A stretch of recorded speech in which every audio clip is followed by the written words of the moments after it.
Welcome, Barry. Welcome to one of the first few episodes of the Seed Your Head podcast. We're really excited to have you here today. I figured I wanted to start with having you tell us a little bit about yourself and the line that you are bringing on into the mass market, but how you got here as well, too.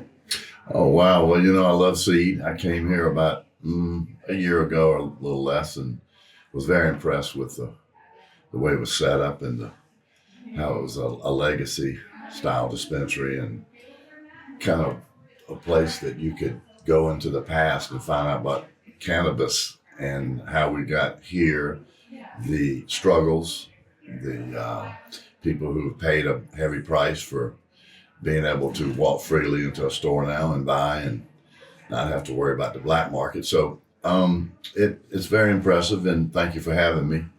I've kind of gotten to this point in my life, especially in the cannabis world, over the last 50 years. And I hate to date myself, but it's true. I don't meet too many people that have been in the business as long as I have.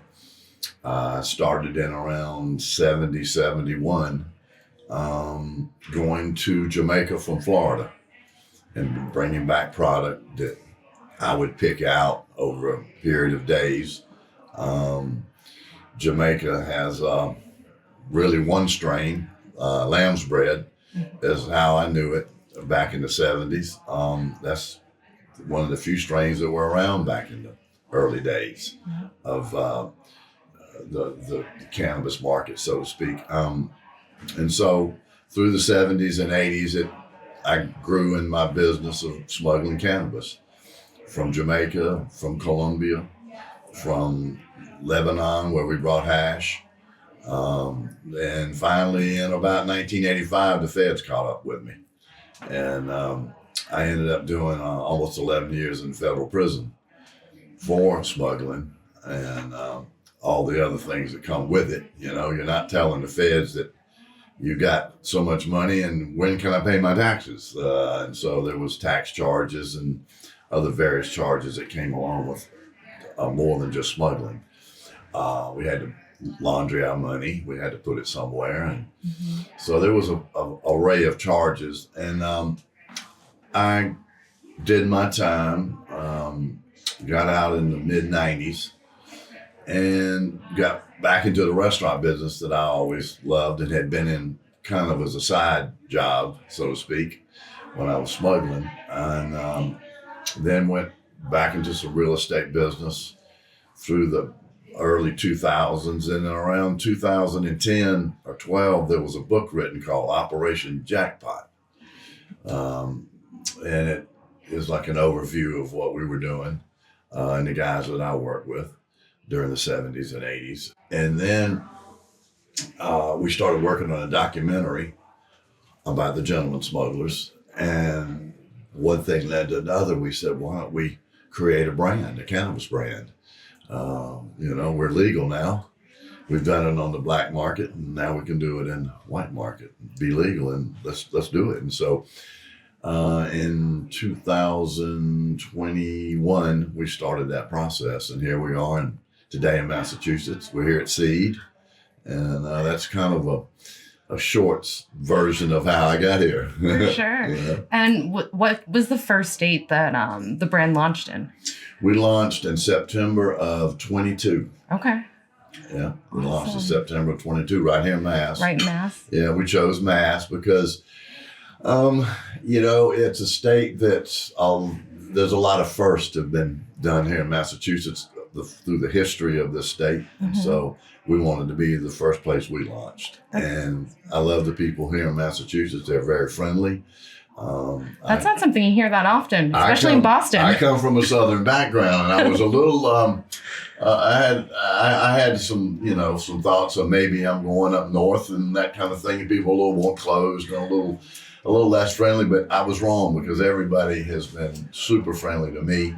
And I'm just so glad we came here to Massachusetts. We're so happy to have you up here too. And we're really excited to get your products in at Seed. Would there be any particular strain that's your favorite to launch, or how did you pick those out? Well, my strain over the years has always been Blue Dream. Good choice. I know it's a favorite of many people, and it comes around, and sometimes you see it, and it's like anything else. It's not always there, but that is one of my favorite strains. I have let one of my team members, because I'm not here in Mass all the time. I'm from South Carolina, and we're also in New Mexico now and Maryland. So I'm spread out a little bit. So I've got a team member here in Massachusetts that does a lot of our strain choices. But we and myself, if you think about my legacy, Jamaica, for instance, Colombia, Lebanon, those areas are the vast majority is grown under the sun. And so that's kind of been something that I've wanted to bring to Mass. And so we buy most of our pre-roll strains from High Plains, which is in Western Mass, grown outside, pretty much, I would say, an organic grow. And so that's where our pre-rolls come from. Our flower comes from Trade Roots, a very well-known group here in Mass, and they're very, very particular. I tour all these locations and facilities and grows myself just to see how it's going, see how they grow, see how they take care of their flower, cure it, package it, etc. So I'm involved in that part. The strains that we have today there's so many, because back when the 70s and 80s, there was lamb's bread, there was Santa Marta Gold from Colombia, there was a Mexican bricks, Panama Red, maybe you get lucky and have a Thai stick every now and then, Yeah. And so that was about it. We didn't have 250,000 strains like we do today, and I'm being facetious, but so many. I know that I really go by the folks that I picked, my growers. I trust them on bringing the strains that are carefully cultivated and grown and taken care of. And so to answer every strain and talk about every one, I'll go back to Blue Dream. That's all I do. It's my personal favorite too. Is that right? Oh yes, and like you said, it comes on the market and then it goes away for a bit and it comes back and goes away.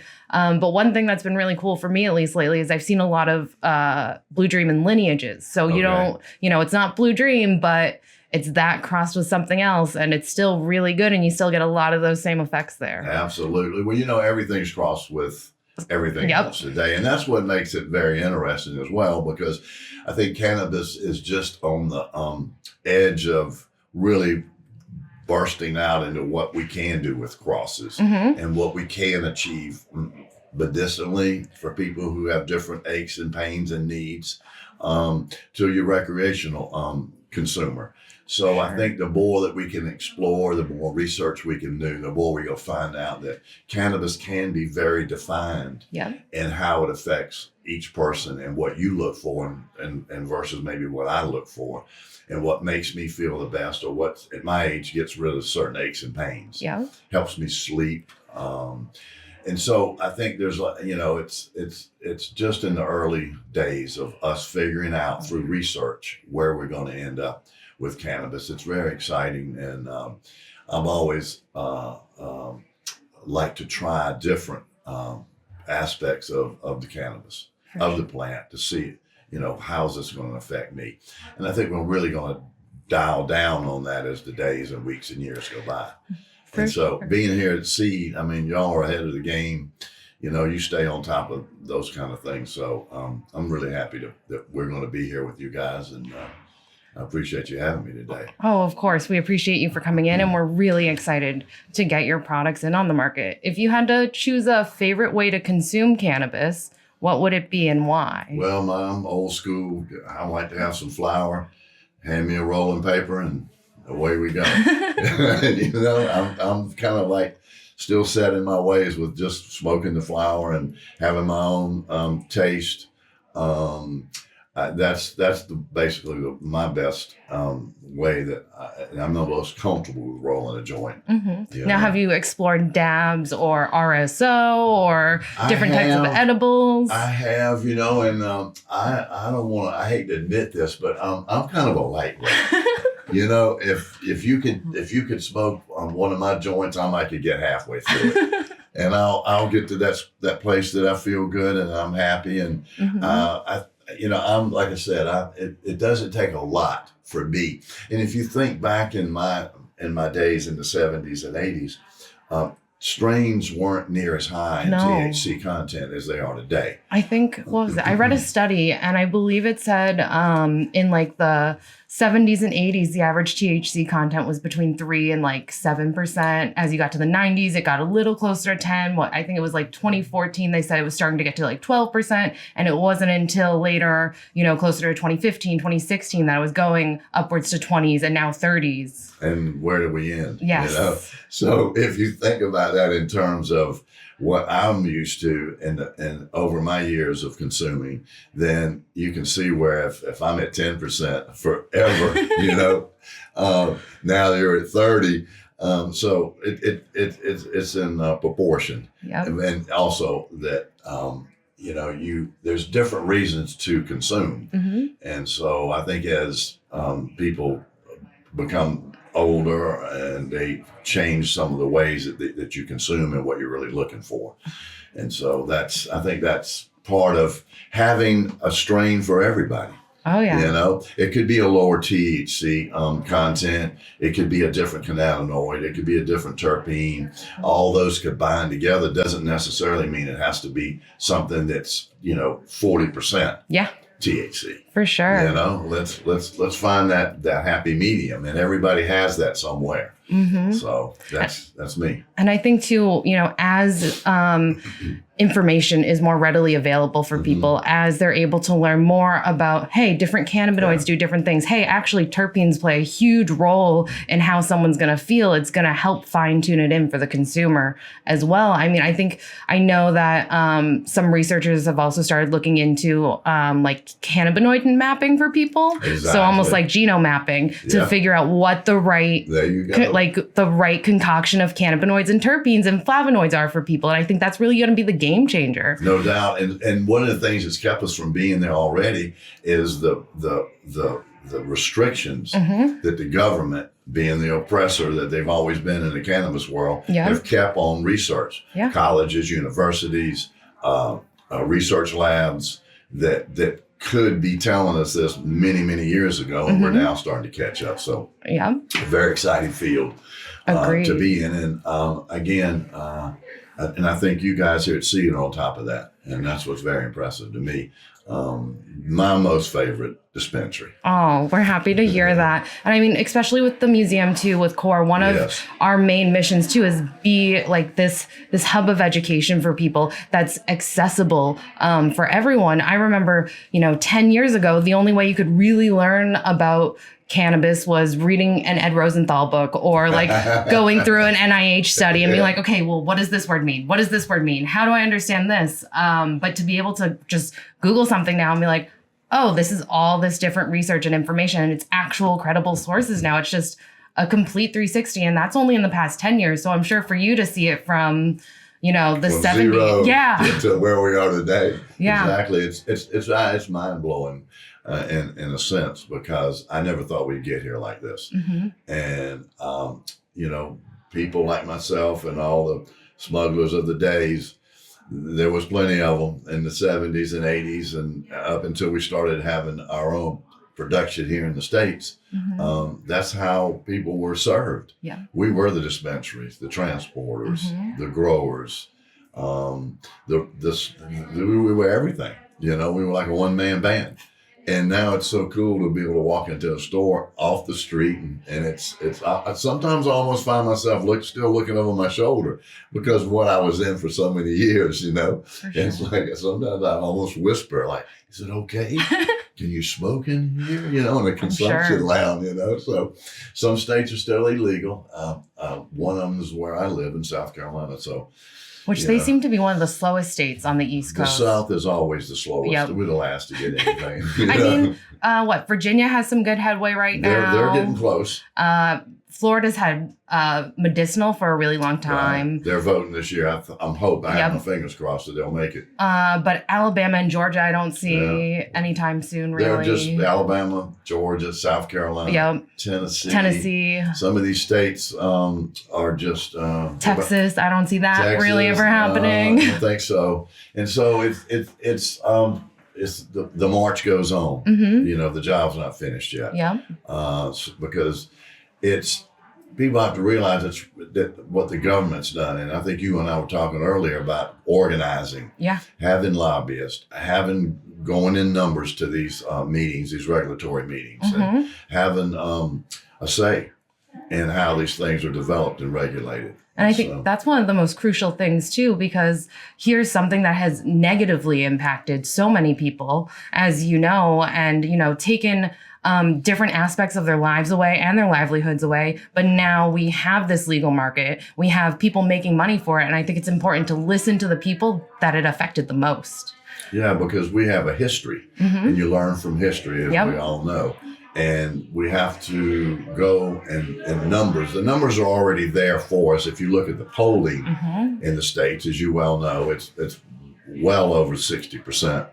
And so with those numbers, let's show up at these meetings, these regulatory meetings here in Mass and other states as a group with power. Yeah. And so hopefully that's something that will be coming around and that'll happen and give us a little more say-so. Oh, yeah. And hopefully we'll see it on the federal level in the next few years. We're all crossing our fingers there. That's a whole nother can of worms. Can of worms, right. You can't get two people to decide on anything, hardly. No. So, let's be hopeful, but let's also stay on top of it. Yep.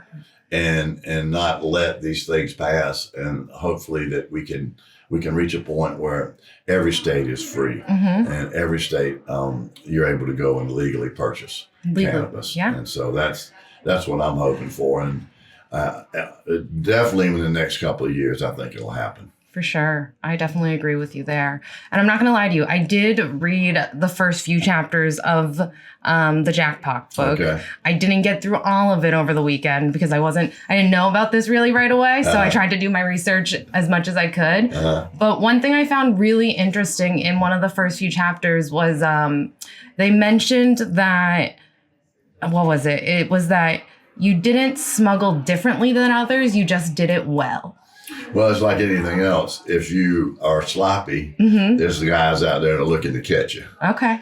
So I was always, me personally, very micromanaging because I just had a feel for what I was doing, and I had a feel for how to make this work and not get caught. Yeah. Because there was a lot of downside ramifications if you weren't successful. They finally ran me down, but it took them 14 years.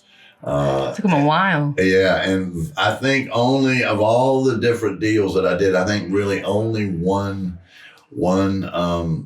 time we were smuggling that I actually they confiscated our goods. Only one out of how many? One out of many, many, many. The government said it was like 40 or 50 different smuggling operations, but that's only what they knew.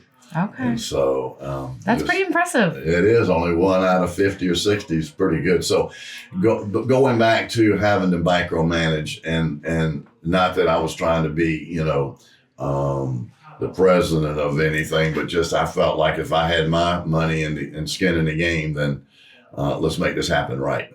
Let's do the right things. And so the book's pretty cool. It was written more in a newspaper type reporting style. Yep. Because the writer, that's what he did as his profession. He was a newspaper reporter. So it's kind of factual. Yep. There's no embellishment much in there, and some of the the goodies he left out. But overall, it gives you an idea of what was going on back in the day. So I hope you get to finish reading it, and you probably have some more questions. Oh, I do. I mean, and I definitely will, because the way that it's written, I like, because it's factual, but it also tells a story. Correct. So it keeps you, it's not like, like a textbook that you're like, okay, we got to keep going and going. No, it keeps you very interested as it continues to go. And it's kind of like, okay, we're talking about the present. Now we're going to flash back for a second. Now the present. And I like that. It's kind of like a movie. Some of the movies are done that way. But my favorite part of the book is the very first page. Is it? Why is that? It's just because I remember that particular operation that he was talking about in the book. When it first starts out, we were in Miami and at the Coconut Grove Hotel. And it starts out with the way he describes it very colorfully and very accurately.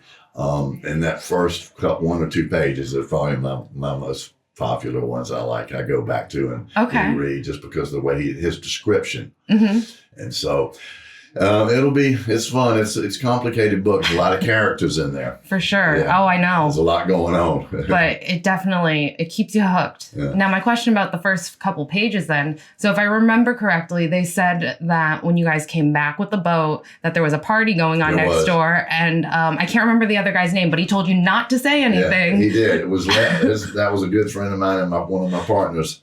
And a really great guy, Les Riley, and he saw the party going on because it's very tight there where we were. It's a very small area to get in, and they were partying and hanging out, and they saw us, so they wanted to kind of look over, and so I didn't want to act weird. I went, "Hey, how you doing?" And they said, "How was y'all's day?" And I said, "Well, we did well. We got some nice fish," and I had a little short conversation with him. Meanwhile, he's like, "Oh my God, what are we going to do? These people are coming over to the boat and want to hang out." Yeah. And it is full of weed and it smelled. You can imagine 8 or 10,000 pounds on this boat and the doors are shut. And if you open the door and somebody wanted to come aboard, wafting. It's like, wow. Oh my goodness. What were you thinking in that moment when they're like, "Hey, let me check out your fish"? Well, thank God they didn't come over. There was a little fence that separated the two properties. So that was, might have saved me from them, wandering over because they were definitely having a good time and partying. So, that was funny. He said, "Please don't say anything to these people." And I was like, "Okay, I'll try not to." And so that was just the way that was described in the book was really cool. And what would you say made you decide to start smuggling cannabis? It's just kind of by accident, almost like a perfect storm. I had moved to South Florida there in the very early 70s and was selling a little flower at the time. And people in Florida had flower because there were smugglers before me, obviously. And it was around and I would go down there to Florida to bring some back to South Carolina. And on one of my trips down, I stayed in a hotel for a week or two and met some people that had a boat. And they were talking about cannabis and talking about weed. And the next thing I know, I said, "Well, I've been to Jamaica one time," because I'd been down on like a holiday.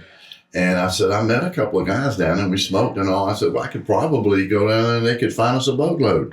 They said, "Well, let's go." And it was just that kind of simple, organic kind of, let's just go try this adventure. And sure enough, we went down a couple of days. We were able to, get 400, 500, 600 pounds on the first trip on a real small boat. We slept on the bales. That was how it was packaged. And went back to Fort Lauderdale, and the rest was history. And I would assume those are the days that you really remember the beginning. Of course, every minute of it. Now, do you ever miss those moments? Of course, it's exciting, especially when you're coming back and you're getting close. This is the last part of it because if you're on the open ocean, there's nobody really out there. You and the birds in the water. Yep, that's it. And so when you get back, you're getting close, and it's the last hour or two before the truth comes to fruition. And I'm going to get this into the truck, and it's going to be gone.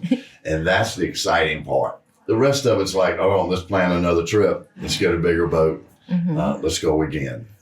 How soon can we go? That was cool. And so that's kind of how it got its beginning with me, and then it just blossomed into bigger and bigger and bigger, more demand, really. You can imagine how many dispensaries there are here in Mass. What, 200 or 300? Yep. So you see the need for consumers, and it was the same way back in the 70s, 80s. Not quite as big as it is today, but lots of consumers, lots of demand. And so that demand also kind of pushed me into keeping going. For sure. You know? Now, would you say that you would have ever imagined being referred to as a kingpin? And how does that make you feel? The first part of that question is not until the feds got me that I even kind of look at how they had it, the charges they brought and how they talked about kingpin and, the head of an organization type thing. And how did it make me feel? Well, it didn't make me feel too good because what it did, it carried 10 years to life in prison. And so when I'm looking at it, very valid. Can you come up with another name that's not so draconian and it sounds like this is the end of the world for me? And then I got lucky. I didn't get life. The judge sentenced me to 18 years, but he told me that I was probably worse than a communist. Now, this is back in the mid-'80s when we were still in a Cold War with the Russians at the time. And, communists were still our favorite bad guys. Oh, yeah. And when he told me that in the courtroom before he sentenced me, I was like, oh, my God, this is not going to be pretty. And I was thinking he's going to give me 50 years. But fortunately, he was somewhat, if you could call it that, a liberal judge, that some judges were much more harsh. This particular judge, his name was Falcon Hawkins, if you can imagine a name like that. Interesting. Yes. And he said 18, boom. And at 18, it didn't sink in at first. And I started trying to figure out, well, exactly how much, if I got to do 18? And my lawyer said, no. He whispered in my ear. He said, no, you probably have to do about 12. And I said, oh, my God. So kingpin and the amount of time, can you give me another name? Okay. But it's what it is. And today I look back on it now, all that's behind me. And it kind of, when people hear that name, they kind of get an idea of what you were maybe or what I was back in the day. And so it lends some street cred, so to speak, to what we're doing and also the legacy of what we went through. 11 years in prisons, that's paying your dues, in my opinion. For sure. Far and beyond. I don't think anybody should be in jail today for cannabis. If I had the key, I'd let everybody out. I know. That's how I feel. I definitely agree with you there. And I mean, it's so hard too, because it's state by state. And then you have Biden that said, okay, all federal cannabis prisoners are free to go. But think about how small that is compared to, nothing. Exactly. So he has a chance before his time is up, either if he's not reelected, I hope, pray to God he's reelected. If he would go ahead now and just make a move himself, he has certain powers, as you well know, in the cannabis business. He could make things much better for a lot of people right now. And I think it would help him, politically. So, it's much easier for one man to do some things than it is to ask Congress or the Senate when you got hundreds of people that can't decide on, what kind of coffee they like, much less cannabis. So Biden has a chance to be somebody different and prove that, what he was thinking in the past was wrong. Because he was part of making the federal criminal statute, especially with drugs, much harsher. Back in the 80s and 90s when they passed some new laws and the laws actually changed. There's no parole in the federal system now. And so Biden was responsible for some of that. So it'd be time for him to reflect on what he did and make a change. Yeah. No, for sure. So, I definitely agree with that. We'll see here shortly. I know. Time's ticking. I know, very quickly. And I mean, especially too, because his vice president was a huge contributor to the MORE Act. And she hadn't said a word, but I mean, unless you've heard some things that she has expressed. I haven't, not since the MORE Act. Yeah. And I think the MORE Act could have been really good for a lot of different people. Sure. It's got so many great things in it that the business needs, especially on the retail side. And so I'm disappointed. But that shouldn't be, because that should be expected from them. I know. But I have my fingers crossed that maybe Biden will come to his senses and make a decision and help us. I think a lot of us do. Okay, let's hope so. And so where did your nickname Flash come from? Well, when you're smuggling, you've kind of got to be somewhat elusive. Mm-hmm.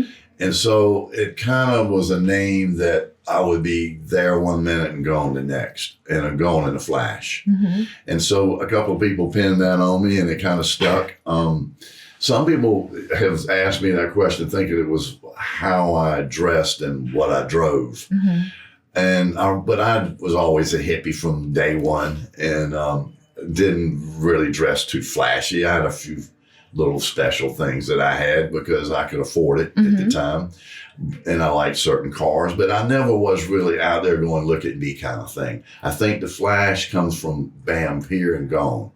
And that's how you had to be as a good smuggler. Yeah. You couldn't just be, handing out your business cards to people and telling them what you're doing. Oh, yeah. And advertising. So on the DL, if you know what I mean. Oh, yeah. I definitely do. So I think that's kind of where that comes from, kind of a ghost. God, he was just right here. Where'd he go? We lost him. Yeah. Marco? Yeah, there's plenty of getaways in the book you might not have gotten to yet. Mm-hmm. I was... Close calls. Yes. That's what I think I was just starting to dip my toes into that, which it's been very interesting so far, especially, when they were talking about you moving operations from Florida up to South Carolina and the different... We went almost every state on the East Coast. Really? If you can imagine. Florida, Georgia, the Carolinas, Virginia, Long Island, Falmouth. We went up into Maine. We were on the West Coast occasionally. We ended up... one of my last successful runs was from Thailand. Okay. We did untied Thai. Oh. Yeah, we did about 5 or 6 tons of untied Thai. It was a 75-day trip from Thailand to get back to Washington, Seattle. Oh my God! All by boat? All by boat. Oh. One boat. One boat. How many of you were on that one boat? There was. I think the crew was about 4 people on that boat. It was a 72-foot ocean sail boat. It was called an Ocean. Beautiful boat. But it took 73 days to get back. Wow. So that's a long time on the ocean. That is. Now, what did you do on the boat? I wasn't on the boat. Now, remember now, to go back a little bit in time, I made 3 trips. Okay. The first 3 trips that I ever was involved with, I was on the boat myself. After that, I bought 2 boats or 3 boats. And then after that, there was 5 or 6 boats. So there's no way I could be on all of them. There were plenty of people that were ready to go because we paid real well. Okay. The money was good. Oh. And so, which it should be because you're taking a chance. It's very risky. And so I only went on the first 3 trips. And that's how I ended up moving up and having a fleet of boats. I couldn't be on them all at one time. If only you could be, right? Good God. Imagine. I'd have a lot of stories and it caught a lot of fish too. So that was the last deal we did that I was involved with before I got picked up and started my little stint in federal prison. So it was fun. Well, it lasted. 11 years, right? 11 years in prison. Yeah. Was it all the same prison or did you move? No, it was 2 prisons, one in North Carolina and then the penitentiary in Atlanta. Okay. I happened to be, when I got to the penitentiary in Atlanta, very Gothic looking medieval building of sorts. It's huge. But I got on if you've probably seen the movie Shawshank Redemption. Yes. If you envision in the movie, you could look up at all the tiers, the different floors that go up. The guards are walking on the bottom, and then you have floors that go up on both sides. Well, I was on the 5th floor in Atlanta. Not that I wanted to be there because Atlanta's really hot in the summertime. Of course, there's no air conditioning. And I'm in my bunk, and I just kind of settled in, when they said, this is your bed here, your bunk. And I was looking around, and I was looking, and I saw on the side of my bunk was carved into the metal, Capone 33. And so I happened to be in Al Capone's bunk. He was there in 1933. That's pretty badass. That was pretty cool.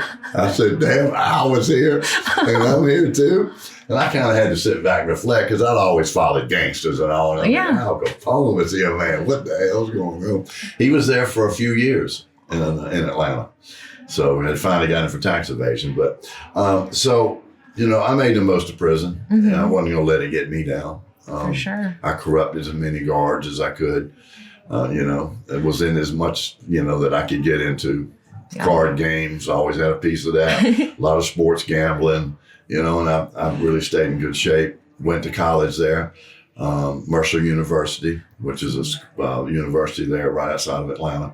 They came inside the prison and taught. And so I stayed busy. Yeah. I stayed busy. And so that's how I did my time. Which is good. Now, with, you've walked through our exhibit, American Warden, twice now. What are your thoughts about it? What are your thoughts of attempting to make something like someone being incarcerated more tangible for people? Because I know sometimes it's harder for people to understand what it might be like for someone else, or what it might have felt like if they've never known anyone or have gone through an experience like that. That's it can take you back and maybe give you a little bit of feeling of how far we've come. So the more you can continue to do something like the museum, you have here, I think the better for everybody. Awesome. No, we definitely agree with that. And that's what we hope to do as well, especially because, like I've said before, we have this legal market now, but people don't understand the origins of it. People don't understand the toll that so many people like yourselves have taken or, made over the years to get to where we are. You might not have been lobbying for a state to be legal, but you really definitely helped paved the way for so many to start having legal businesses because of how things were ran before. Also, we, the Gentlemen Smugglers, do support the Last Prisoner Project. Yeah. We continually send money to the project on a monthly basis, and we also give a certain percentage of our profit to the Last Prisoner Project. So we're involved with that aspect of trying to do what we can to, give some relief to these folks that are still in prison for these crazy crimes of cannabis.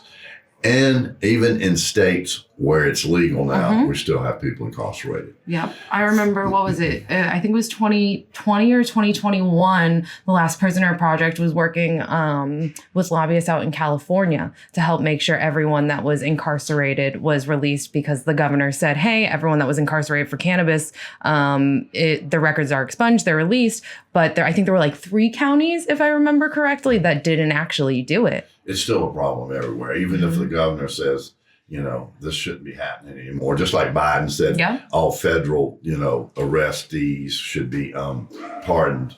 And it can only carry so much weight until everybody realizes this, and everybody that's, in power understands that this has just been so oppressive for so many years, and so many lives have been ruined over something as beautiful as a cannabis plant. Yep. And now, nowadays we look at how beneficial it is to people's health. Oh, absolutely.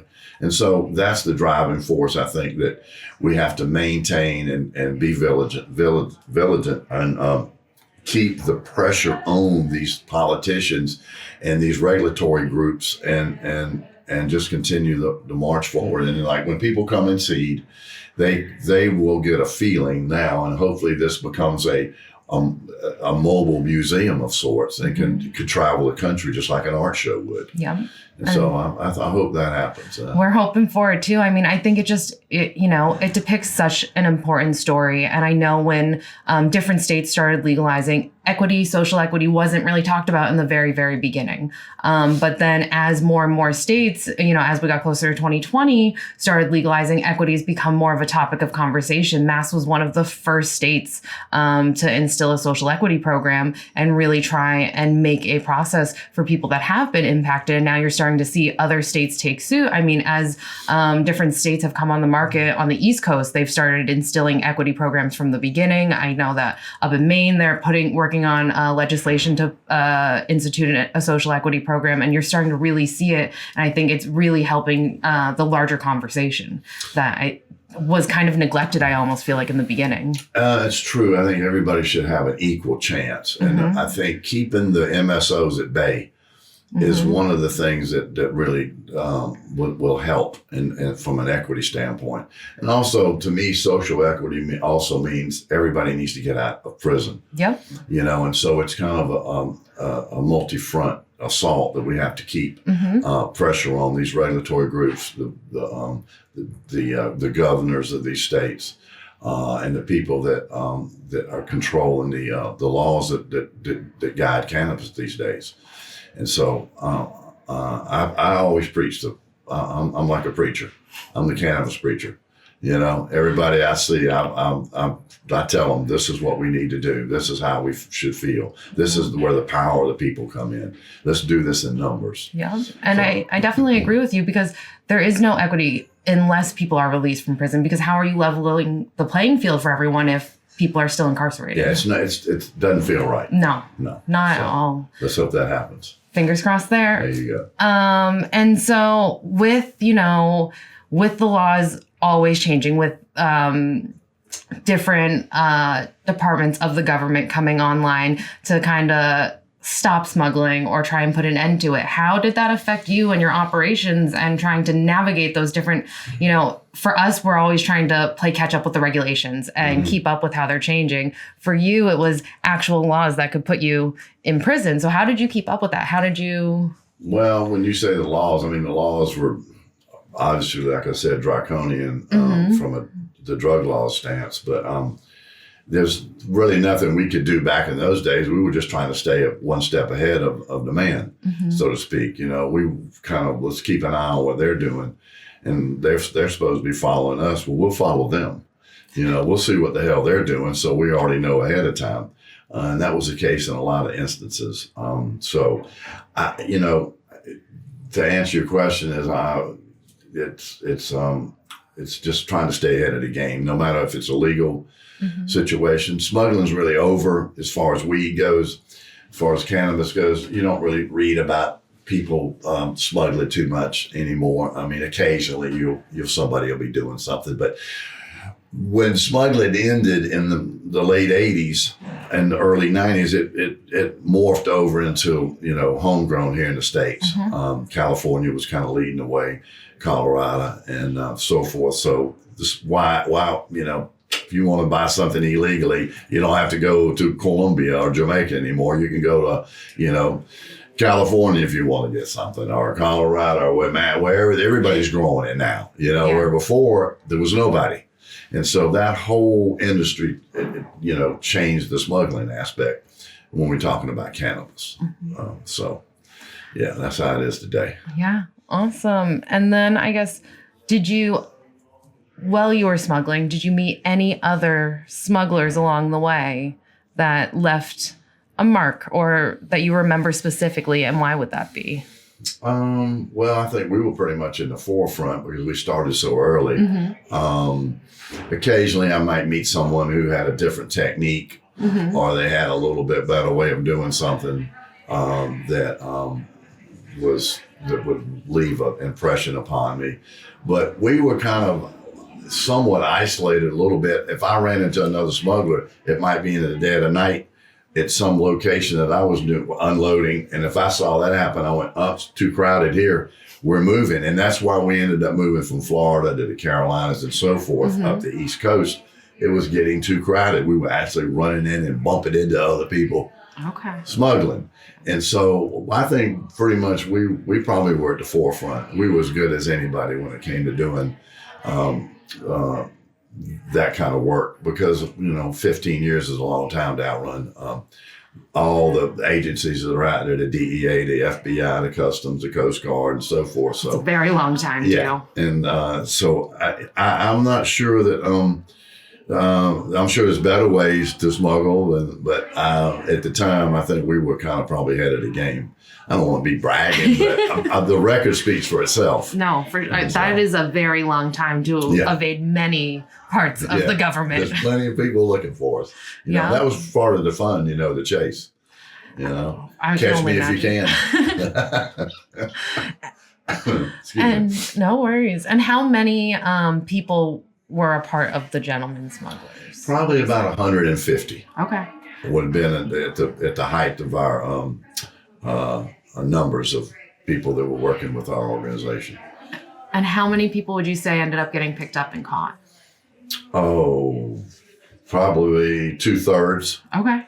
75% maybe, most of us. But when the feds go after you, sooner or later, they're going to run you down. Yeah. They just don't. They're relentless. They work 24/7, 365. Oh yeah, there's no days off there at all. They don't take a day off when they're looking for you. And so I think it just takes one slip up on someone's end like myself to have a problem. And so that's why I go back to saying that I think we had quite a run.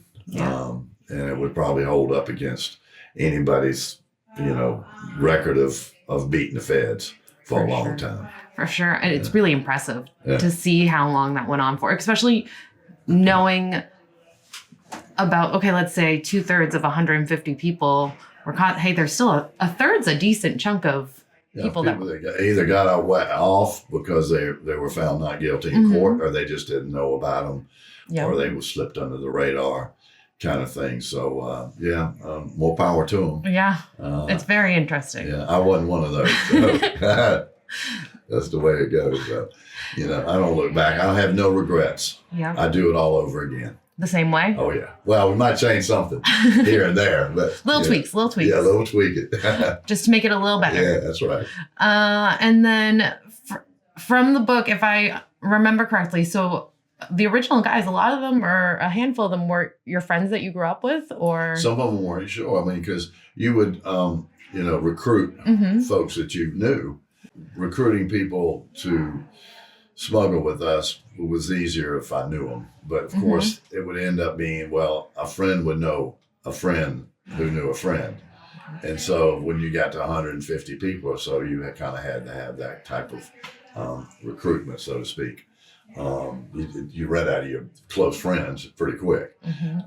But we were fortunate. Of course, there was people that were not as strong a character as others, and when the feds would come down on them, then they might get in a pinch. And so people did snitch on other people. It's just when you got that many people, somebody's going to be and bad. That much pressure. And that much pressure. You're going to be doing 30 years in prison, never see your kids again. We're taking everything you got. We're dragging you away right now in handcuffs. And so I think that pressure can, pressure bust a pipe. And people would succumb to that type of pressure. So it just happens when you get that many people. Sure. And you'll have a certain percentage that's not going to be able to take the heat, so to speak. And that's just the way that's life. Yep. But I have no regrets. Let's keep it going on the legal side. Yes. Now, are any of the other guys that you worked with over the years working on Gentlemen Smugglers with you now in the legal market? Well, not necessarily in my immediate company, but there are a number of guys and girls that are still out there that support us, that know about what we're doing, and have lent their time to content that we do for Gentlemen Smugglers, and are part of the family that's still here. It's been some years ago. So there's still a group of core individuals that work with us, that are out there that they tell great stories, and they're behind us 100%. That's awesome. Have you had the chance to be able to take a minute with some of those people and look back and say, hey, look, this is where we were. This is how the world's evolved now. I'm sure it must be such a surreal feeling. It sure it is. I mean, and it's also a feeling of why did it take so long, and why is it still taking so long? That, like I said, I've been in the business for 50 years, and the struggle still continues in a lot of places. And so that definitely comes up. And of course, we reminisce. And we used to have a party every year. We call it the Felons Ball. We would have T-shirts made up, and there'd be, families and kids and the people that I work with. It'd be probably, 40 or 50 people would get together from time to time. And that has not happened in quite a few years because people move on to other things. But so we still stay tight, and for the most part. That's awesome. Yeah. Now, what do you think? I know a lot of people have speculated over the years that the tobacco companies in the South are just getting ready for things to be legalized, to start mass producing. What do you think of that theory, being as you're from South Carolina? There's a lot of tobacco plantations down that way. Good question. You've done your research. Yeah, R.J. Reynolds is in North Carolina, and Yeah. we've always grown tobacco down south. And there was a episode, and you remember Weeds, the series on what was it, Nancy? Yep, Nancy bought one. So Nancy came down south in one of those episodes, and she was sitting in looked like a big Southern mansion, and with one of the people from, they didn't say R.J. Reynolds, but you could tell it was that type of thing, and they were Philip Morris, one of the two. Yeah, kind of like that. And so they had a discussion about how Nancy was going to help them get into to the weed business, a natural thing. I think that it's possible. There's a lot of MSOs out there already that have kind of taken the lead in this type of corporate size that you're talking about. I do think that there may be some of that. Some of the big brewers have got into the cannabis business. Yeah. I think Coors out in Colorado is involved, which is a huge brewery. I think it would be a natural thing for them. I mean, they make cigarettes. Yeah. They roll them up by the millions, and so I guess they could do pre-rolls as well. Yeah. If that be the case. We'll see. It'll definitely be interesting. I mean, I know up until like the 1940s, at least 3 cigarette brands in the U.S. had hemp in their cigarettes. Probably. So to see, hey, do those same brands transition back into incorporating it? It would seem like a natural fit, you know, in certain ways. It's very possible. It's very hot down south, so I don't know how tobacco and cannabis would grow. We have this very humid. Yeah. Cannabis probably could grow outside if we had a certain particular strain that can handle the humidity. But otherwise, it might be a lot of mold. There's always been that problem down south, but that's a good question, and I think that's been Nancy addressed that. In her episode of that. I thought it was great. I was watching it and going, damn, she's down south. Nancy's really a shaker and mover, Yeah. What do you think of all the different weed series that have come out over the years? Well, Belushi has one, as we well know, and it's pretty cool. And then they had the dude in New York who was delivered with the bicycle on HBO in the briefcase. Yep. And he met all these interesting people. Yep. I thought that was a great segue into into the weed situation and the different people that you would encounter. I think it's great. Yeah. I think it's great. And hopefully our documentary will be out soon. We're real close. That's exciting. I can't give it all away right now, but we're in meetings right now with some really big people. Netflix, HBO, etc. That's awesome. So you haven't found a network for it yet? Well, we're close. Close. Okay. We're okay. Close. You be the first to know. I'm excited. Hey, I love documentaries, and when it's about weed, it's even better. You're gonna love this. Oh, that's really exciting. A lot of females involved too. There was girls that worked with us. Yep. Oh yeah. Well, and that was on board on the boats. Yeah, and that's what was one of the things that was mentioned in the book from the beginning. Almost was pointing out that there were females involved in it as well. And I think that's really awesome because I feel like when you think about smugglers, when you think about the war on drugs, when you think about, the 80s, you don't think about females being involved. I mean, they have that Netflix series that just came out about the female queenpin, I guess you would call her, drug smuggler. I don't know. Trying to remember. Griselda. Was she the cocaine lady? Yes. Yeah. So that just came out. Yeah, that. Well, I think what's her name's playing it. Sophia Vargas. Yeah. But otherwise, you don't hear about females being involved in it. No, because it's kind of a game that tends to be male oriented and male dominated. So that's why when I come, I like to see the girls that are running the show, the ladies that are running the show, and it's kind of how I feel here at Seed. And it seems like that Mass has a very female side to it in the dispensaries. When I go to events, and it's good. It's good. I think the ladies run businesses better than the guys do. That's my opinion. Hey, I'm not gonna argue with that one at all. I mean, Seed definitely is woman operated. Yes. From Kristen to April, our CFO Sarah, myself, I'm up in Maine and down here, so we all, I can't argue with that. Okay. You need to help me get in Maine. I want to have Gentlemen Smugglers. We can have some conversations. Okay. Off the air. Off the air. But what do you think about the events now? Because they have these huge cannabis events now. There's consumption at these cannabis events. Everyone's gifting things. And even for myself, I got in the industry 7 or 8 years ago. There weren't events like there are now. Like post-COVID, everything changed. It's really business to consumer or consumer to consumer versus B2B. What is that? I like events. You like events? I like events. I think that the after parties are fun too. Mm-hmm. But if you're going to take care of business and discuss the cannabis side of business things, and I like events because it's kind of a captured audience. Everybody's in one smaller place. And I'm not traveling all over the state. It's easier to like meet people and greet and tell your story and talk about your business. And then the consumption comes later. Yeah. I'm not so sure about how consumption works with business.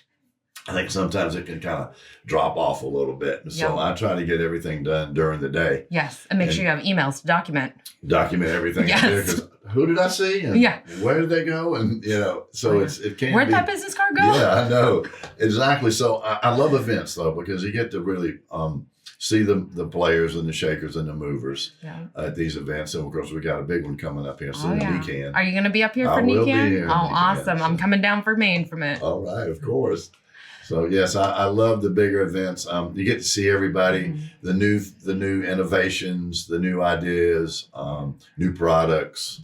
Yeah. It's exciting. Awesome. So, and what made you choose Green Meadows to work with? Well, I had been talking to Rob Patton at Green Meadows for some time. I've known him for about a year. We'd see each other at events. We'd see each other when I would go into his dispensary, when I was working with our other distributor. And so I was like, I really like these guys. And so it dawned on me one day that maybe I'll talk to them about maybe we'll collaborate and work together and let's see where that takes us, in the conversation. And wow, here we are. And now we're with Green Meadows and I'm so happy. And I love those guys. They communicate. They're very team oriented, great staff. Their internal staff as well as their store and retail staff. Just a good feeling, it's good to be with people like Rob, their attention to detail, and just how they approach the whole business. And they're also a legacy business. They started from the medical side for vets, and that's always been attractive to me, how cannabis can help people medicinally as well as recreational. But I think the medicinal side really takes the forefront of it, in my opinion. That's as important, well, actually more important than just recreationally just laying on the couch and zoning out and watching a show or something on Netflix. For sure. I think the medicinal side is important. Very, very important. So we fit also. He has his legacy, his background, his history with his family, and then we have ours, the Gentlemen Smugglers, and so it's kind of a natural fit. For sure. No, and I agree with you too. Like especially with I make the argument too that most recreational customers that come in, whether they know it or not, are probably coming in for a medical reason. Exactly. They're saying, hey, I want something to help me sleep. Hey, I want something to be creative during the day. They might not associate it with, hey, I need this medicinally, but they're medicating to some sort of degree. Absolutely. And that goes back to the 70s and 80s. We didn't know near what we know today about how the plant affects the body and how it helps, in detail. But we still knew that it made us feel better, even if we didn't know why or particular terpenes or cannabinoids that affected us in different ways. But we knew it feels good. It's helping me. I feel better. My back doesn't hurt. I sleep better, so forth. Today, we know so much more of the why and how that this delivered to us through the plant. So it's been that way for centuries, Yeah. And Queen Victoria's cited for using it for menstrual cramps. Exactly. So, there you go. It's all been there. We were bringing it to the masses a long time ago. And so here we are doing it legally. Gentlemen Smugglers, we're here at Seed. We're so excited to have you here. Thank you. Now, one of the strains, I did look at which ones we're bringing in. We are bringing in one called Indiana bubblegum. That's a CBD THC 1-to-1. That's from Trade Roots. That's from, okay. I will say I'm a big fan of CBD strains. I like the balance personally. Well, good. But with the name of it, did it come with that name, or was it named because one of the people that you worked with was from Indiana? No. No? Okay. I figured I'd ask because I did that reading recently and I was like, that's a cool correlation. Yeah, that would be, but Trade Roots, we love their care that they put in their cultivation. They're top notch, some of the best in the market. And when I met those guys down there, I knew that we were going to do something with them, use their product. So we outsource a lot of our product. Okay. And so Trade Roots has been like top of the list. Awesome. We'll see those guys tomorrow, as a matter of fact. Oh, that's exciting. Yeah. Okay. That's exciting. Well, I don't have any other questions for you today, but I want to say thank you so much for coming in. I really enjoyed getting to talk to you and learning a little bit more about your history and your past. And we're so grateful and thank you to have you on the podcast, have you in Seed, and we're excited to see your line here. Thank you so much. It was a pleasure being here, and I can't wait to come back. We can't wait to have you. Thank you. Thanks. We appreciate your listenership for this episode and extend our gratitude to Green Meadows and the Gentlemen Smugglers, whose products are available at Seed in Jamaica Plain, Boston. A heartfelt thank you goes out to our special guest today, Barry, for generously sharing his experience with us. Cedarhead is a co-production of Seed Cannabis Market and Core Cannabis Museum. You can find episode transcripts, bonus content, and more at our website, www.seedyourhead.com. We'd also love to see you in person at our locations in Jamaica Plain, Boston, and Portland, Maine. Core Cannabis is a 501c3 nonprofit museum, and all donations that are made are tax deductible. For more information on donations or sponsorship, please check out the website.